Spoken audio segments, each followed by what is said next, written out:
Bonjour tout le monde, j'espère que vous allez bien. Je vous souhaite une bonne rentrée parce qu'on est le 1er septembre et ça fait un moment que je ne suis pas venue sur cette chaîne, mais c'est pas grave. Aujourd'hui, j'avais envie de vous parler de l'ego parce que c'est un sujet auquel je réfléchissais et c'est surtout que j'ai aussi remarqué que sur cette application, on est énormément à avoir beaucoup d'ego surdimensionné. Je vais parler que de mon avis personnel et vous me direz en commentaire si vous êtes d'accord avec moi ou pas. Mais pour moi déjà je trouve que l'ego n'a absolument pas sa place dans les relations parce que ça ne les fait pas avancer. Ça les fait soit stagner, soit reculer. Donc déjà pour ça je trouve que ça n'a pas sa place. Mais par contre je trouve que l'ego, c'est important qu'on en ait et on doit en avoir et c'est utile. Ce n'est pas un ennemi pour notre développement personnel parce que en fait quand on réagit avec notre ego, ça montre ce qu'il y a à travailler sur nous-mêmes, ça montre des blessures qu'on a à travailler. Par exemple, si je veux aller discuter avec quelqu'un et que la personne est fermée à la discussion parce qu'elle n'a pas envie de parler et que là je réagis avec mon ego et je dis ouais de toute façon il est nul, il sert à rien, mais de toute façon t'es moche, tu vois, que des trucs comme ça, en fait ça montre que j'ai une blessure de rejet, que je me sens rejetée à l'instant T et c'est quelque chose sur moi que j'ai à travailler, cette blessure de rejet. Autre chose, si par exemple il y a eu un conflit avec une personne et que j'ai envie d'aller lui reparler, mais que je m'efforce de ne pas lui parler par ego, et là il faut faire la différence entre ego et dignité, amour propre.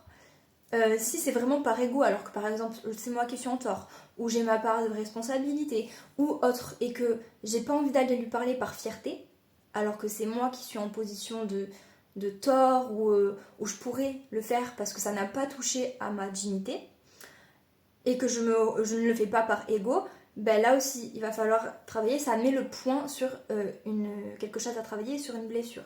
Dans des cas comme ça, en fait, c'est souvent qu'on n'a pas envie de se sentir en position de faiblesse, dans le sens où c'est nous, on est retourné vers la personne et elle peut potentiellement nous rejeter, donc c'est encore une blessure de rejet ou autre, tout dépend du contexte en fait. Mais voilà, c'est toujours quelque chose qu'il faut pointer du doigt et travailler. Pourquoi là je réagis avec mon ego? Pourquoi là il y a mon ego qui ressort? Donc c'est important d'avoir de l'ego parce que ça montre en fait ce qui n'est pas guéri chez nous. Par contre, ça n'a pas lieu d'être dans des relations parce que ça ne les fait pas avancer. Quand on réagit avec ego, justement chacun reste de son côté, il n'y a pas de communication, tout le monde réagit avec non c'est toi qui as tort, non c'est toi machin, et en fait il n'y a pas de cohésion entre les deux personnes, mais juste elles s'éloignent. Donc ça n'a pas sa place dans les relations et il faut savoir abandonner ce truc-là. Et comment on fait la différence entre ego et dignité? En fait, si par exemple, le même cas, il y a eu un conflit et on se refuse d'envoyer le premier message à la personne en face, est-ce que c'est mon ego parce que non, j'ai pas envie d'être celui qui revient? Ou est-ce que c'est ma dignité parce que dans ce conflit, on a touché à mon amour propre? Est-ce qu'on m'a rabaissé? Est-ce qu'on m'a insulté? Est-ce qu'on a pris mes blessures personnelles comme attaque, comme quelque chose pour m'attaquer?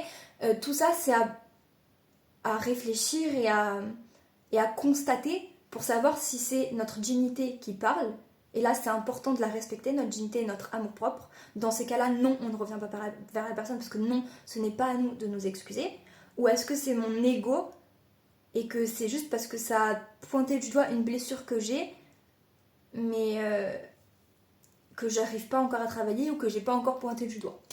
Voilà, pour moi, j'avais envie de parler de ça et je sais pas si vous êtes d'accord avec moi, mais je trouve que c'est assez intéressant en vrai quand une fois qu'on a pris conscience de ça, je trouve que ça fait beaucoup avancer dans ces relations à condition que ce soit réciproque parce que là souvent il y a un déséquilibre.